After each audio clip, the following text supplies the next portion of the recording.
लोकसभा के गठन के चुनावी कार्यक्रम का ऐलान तो 14-15 मार्च को जाएगा, लेकिन बड़ा सवाल और बड़ी खबर, बड़ा आकलन यह है कि क्या जम्मू कश्मीर विधानसभा के चुनाव भी लोकसभा चुनाव के साथ होंगे। निर्वाचन आयोग के सूत्रों का कहना है कि इस मुद्दे पर गृह मंत्रालय के साथ, सरकार के साथ उनकी लगातार बातचीत जारी है, मंथन जारी है। इस विकल्प पर विचार चल रहा है कि कितनी संभावनाएं हैं और क्या जरूरियात होंगी अगर लोकसभा चुनाव के साथ साथ जम्मू कश्मीर में विधानसभा चुनाव भी कराए जाएं।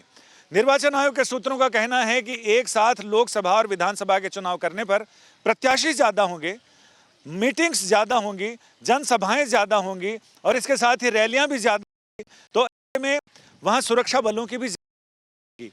अगर सरकार, गृह मंत्रालय पर्याप्त मात्रा में बलों की आवाजाही, सुरक्षा बलों की तैनाती सुनिश्चित कर देता है तो निर्वाचन आयोग को लॉजिस्टिक्स को लेकर कोई प्रॉब्लम नहीं है, मशीनों को लेकर कोई दिक्कत नहीं है, वीवीपैट मशीनों को लेकर दिक्कत नहीं है। बस निर्वाचन आयोग का भी कहना है कि चूंकि ये संवेदनशील इलाका है तो ऐसे में जरूरी है कि वहां पर एक साथ ही चुनाव करा दिए जाएं तो ज्यादा अच्छा होगा। सुप्रीम कोर्ट ने भी अपने में कहा था कि अक्टूबर से पहले वहां विधानसभा की बहाली कर दे। सरकार भी लोकसभा में ऐलान कर चुकी है कि उन्हें अब परिसीमन नए सिरे से किया जा चुका है, लिहाजा अब इसमें कोई दिक्कत नहीं है, जिसमें कराने कर कोई अड़चन नहीं, परिसीमन को मंजूरी दी जा चुकी है। अब ये जरूरी है कि ये देखना दिलचस्प होगा कि चुनाव के साथ जम्मू कश्मीर विधानसभा के चुनाव भी होते हैं।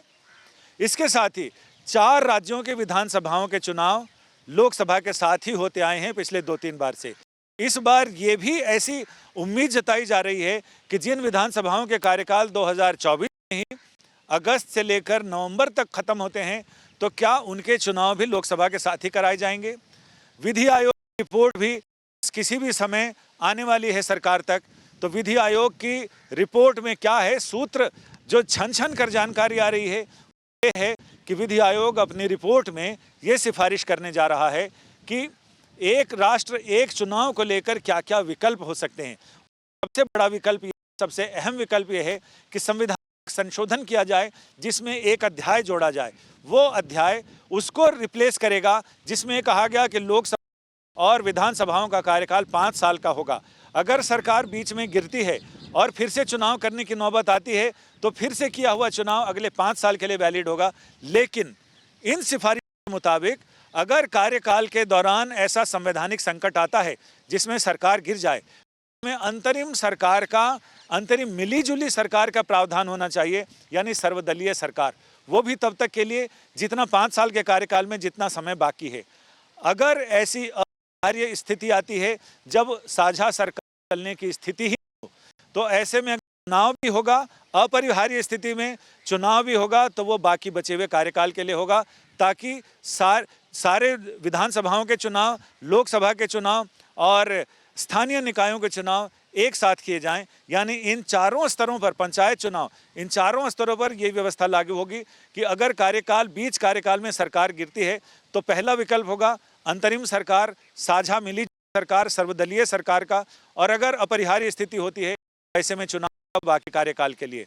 और ये भी कि इस अगले 5 साल में रोड तैयार किया जाएगा, यानी ऐसा रोड को क्लियर किया जाएगा ताकि किसी भी तरह का रोड़ा ना हो। जब उसमें लोकसभा के लिए चुनाव कराए जाएंगे उस समय एक राष्ट्र चुनाव की अवधारणा मूर्त रूप लेगी, यानी वो हकीकत की जमीन पर उतर जाएगी। तो फिलहाल बड़ा सवाल ये है कि सूत्र ये भी बता रहे हैं कि 14 या 15 तारीख को जब भी चुनावी कार्यक्रम का ऐलान होगा, अभी तक यही लग रहा है कि 7 चरणों में, पिछली बार की तरह 7 चरणों में चुनाव मतदान किया जाएगा। और चूंकि जून के मध्य तक इस लोकसभा का कार्यकाल है, लिहाजा जून के पहले हफ्ते तक मतगणना कराकर और लोकसभा का गठन हो जाएगा।